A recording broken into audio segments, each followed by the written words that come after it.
guys, it's Nina, and I am just exhausted. Emotionally, physically, everything.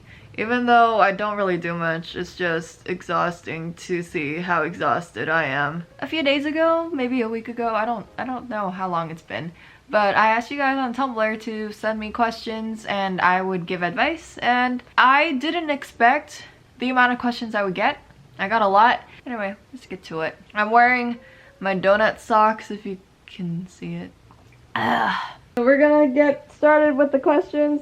Grab your favorite blanket and let's just chat. So Claudia asks, "Hi Nina, what is something you used to stress yourself about that you now look back on and think how unnecessary it all was?" Well, when I was a young one, I used to worry about negativity. I used to stress about it a lot. You know, not even just on the internet, but like also in real life, I would get, you know, negative comments and like mean comments, and you know, people would talk behind my back and all that kind of stuff. I was young, I was naive and all that, and I would let negative things get to me. You should just be exerting all of your energy into making sure that you're pleased with yourself, that you're doing good things, that you're being a kind person, so that whenever someone says something bad, it really doesn't matter, because that's just their perception of you. People are gonna say things no matter what you do. No matter how good of a person you think you are, someone's going to say something else. So in the end, be the best person you can be, and everything else that people say, it's just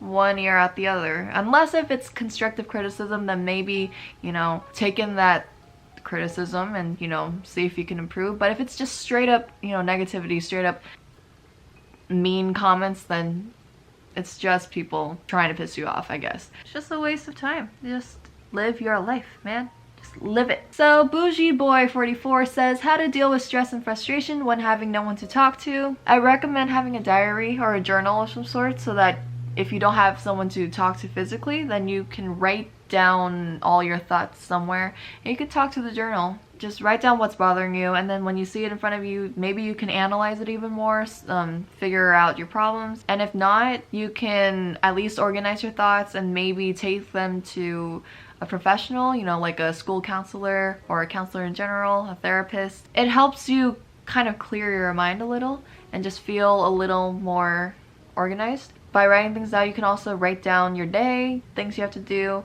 you know, keep yourself organized, because a lot of stress can come from just feeling unorganized and feeling lost. Definitely recommend journal. Starlight Lester says, "I need advice on how to get my stuff together and figure out what to do with my life, please."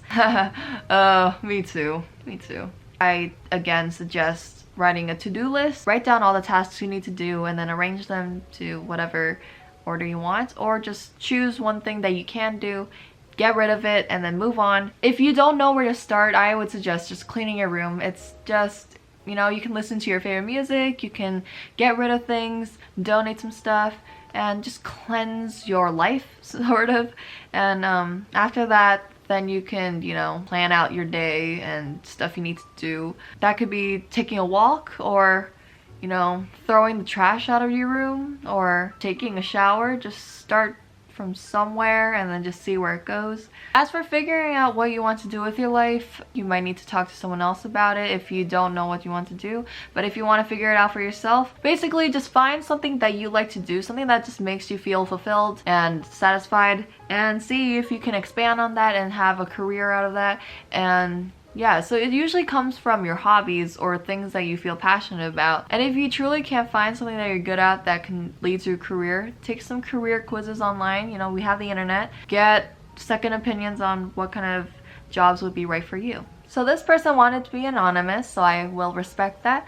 And they ask, "I'm going to be a second-year student in the fall that's currently attending community college, and I would appreciate to hear your insight regarding taking that route to university, especially with the stigma associated with it and what you gain from the experience." So you're a second-year student in community college. That means you're almost done. So I hope you're ready to transfer. I went to community college for 2 years right after high school, you know, the normal, and then I transferred on time. I applied during my second year of college in the fall, and then I got all my acceptance things in May. Originally, community college wasn't really a plan, just because I always assumed I was just going to go straight to a university and that I was the smartest person and that I had everything together and I would go straight to a university. But no, that wasn't the case. When I applied for universities during my senior year of high school, I applied to 6, and when I was applying I was like, wow, I actually don't know what I want to do. I only applied to UCs and then I applied to some public universities, and I only ended up getting into the backup schools. And yeah, it was kind of a sad time, just because I thought I would get into more schools. I really had my hopes up, and I didn't realize how hard life actually was. So it was kind of a wake-up call, but it was just too late of a wake-up call, because now I didn't really have much plans for college other than going to a university that I really didn't care that much about. But then I found out about community college through a friend who was going straight to community college, and I was like, well, that's an option. I went to community college, and my parents were actually happy about it, probably because, you know, they'd be saving money, but also because I have a baby brother. He was 4 at the time, and you know, so far we really got to bond, and I got to see him go to kindergarten. I would help him go to school every day, and yeah, so I also bonded with my parents over the last 2 years, and I feel like it would have been different if I just went to university. The teachers I had in community college were passionate, and they were interesting and fun, and the classes were small, so we really got to interact with the teacher and get close with them. You know, after the classes were done and like semesters passed, I would still say hi to the same teachers. They would remember me, so that was nice. I still got a good education at community college. I honestly don't know why I really had, you know, doubts about community college, because I got a good education, I met people, I became independent, and I really just got to try again, explore my options, and eventually transfer. So I honestly enjoyed my experience at community college. I applied to UCLA, UC Berkeley, and UC Davis. I got into all 3, and then I chose UC Berkeley because, you know, NorCal. If you're one of those people who just don't feel ready to go to a university, but you do want to try to get an education, I definitely recommend community college, because 2 years later you can try again and get into a university that you prefer. That's what happened with me. So I actually enjoyed community college and had a good time. So Anvita asks, hey yo, I want to ask a question for your vid because I'm straight up at least one of your top 10 stans. Thank you. What are your favorite songs right now? I need more jams for my summer playlist. You need jams, huh? Well, first off, this isn't an advice question, but actually it might be an advice question, because the artist I'm about to recommend will change your life. So just check out all the songs from BTS. They're pretty lit. They got some good summer jams. I'm not gonna make the jams joke because also I would recommend Blackpink, because they're pretty lit and their songs will just spice up your life. Stand them with me. So Jane asks, any advice on studying? Thanks. Love you. Love you too, Jane. So studying, I recommend having a lot of stationery. Make your notes pretty, because color coding and putting flags and post-its everywhere just makes studying more engaging. So definitely spread out your studying time. Don't study at the last minute or else you will hate studying. I actually enjoy studying when I give myself a few days to study, you know, maybe a week to study.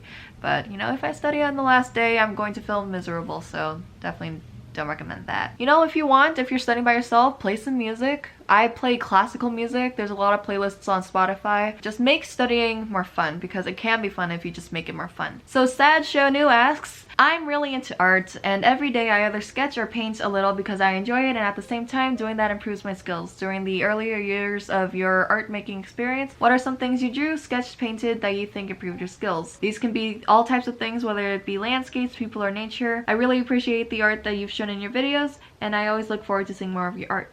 Ah, I need to get back into art. I might be taking some art classes in college. So that's exciting. But yeah, when I started out, I drew a lot of still life.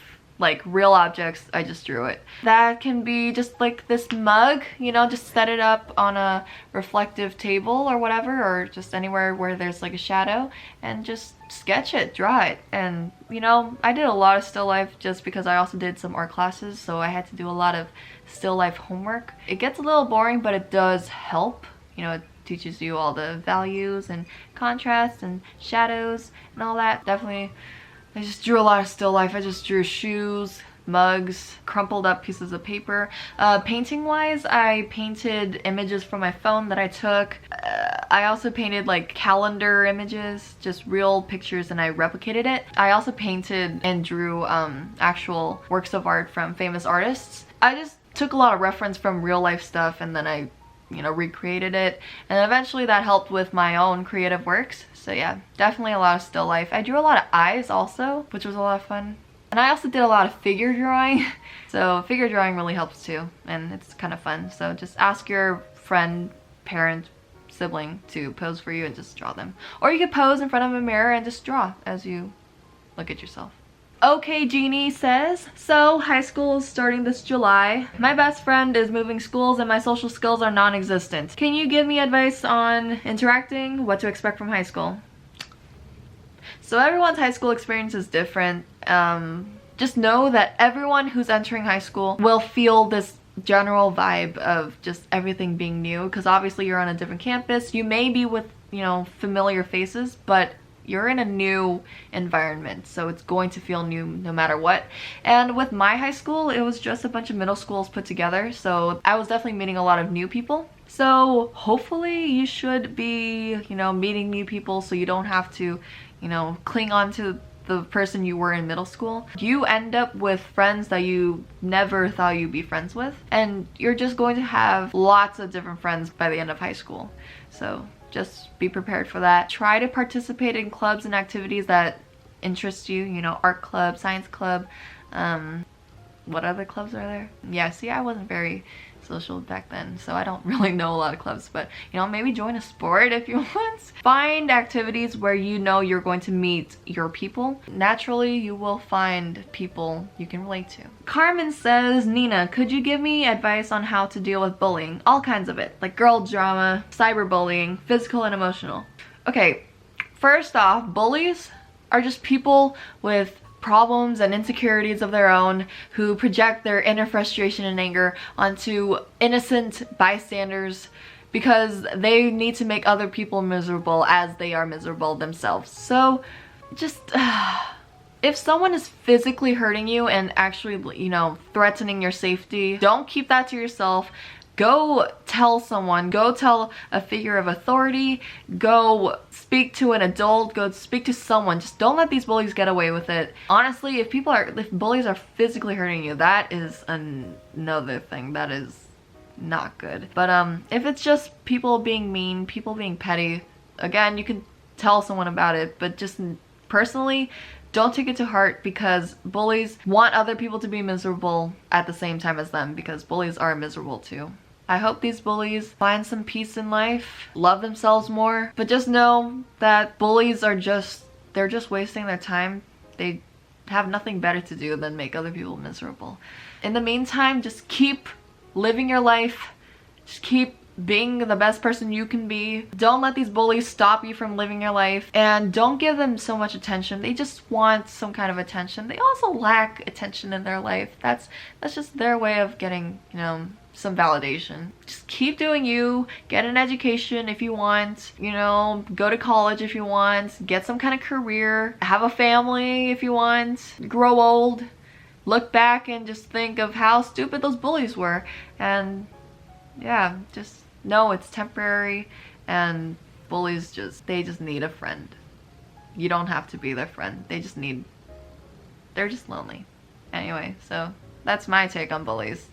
Don't give them a minute of your time. Just don't. So HTTP Moonlight says, Neen, I'm almost 18 now and I still haven't got a real boyfriend. I'm quite worried and really jealous of every couple I know. I'm 19 going on 20 and I still haven't gotten in a relationship either, and honestly, you know, it used to freak me out too, but life isn't about finding someone, it's about finding yourself. It's all about loving yourself and just being okay with being alone, because that's kind of hard for people to do, so they think that they need someone else to fulfill happiness. You know, you just gotta learn to love spending time on your own, you know, as I'm doing, talking to a camera right now. Watch a movie by yourself, cook yourself some dinner, go to a library, study, get an education. Also, you have friends and family who love you, and if you don't, then there's still someone in your life who loves you, and you're just never alone. It's just you don't have a partner, but that doesn't mean you're a lonely person. So just know it's completely normal to still be single. But yeah, just don't worry too much about it. You're not alone. Just love yourself. You don't need people, but also don't isolate yourself, because that's also not really that healthy. So just find a balance, but also enjoy spending time alone, because if you ever find yourself alone, then hopefully you know how to be okay with it and actually enjoy being alone. So yeah. So anyway, my battery is dying, so this is the end of the video, and I'm sorry if I didn't answer your question. It's just I'm only one person. Oh. But I hope you enjoyed this video, and I hope it was useful in some way, and I will see you in another video. Thanks for chilling with me, and we will talk very soon. Thank you for watching this video, and I will see you next time. Goodbye, my friends. Oh, my back. Okay, bye.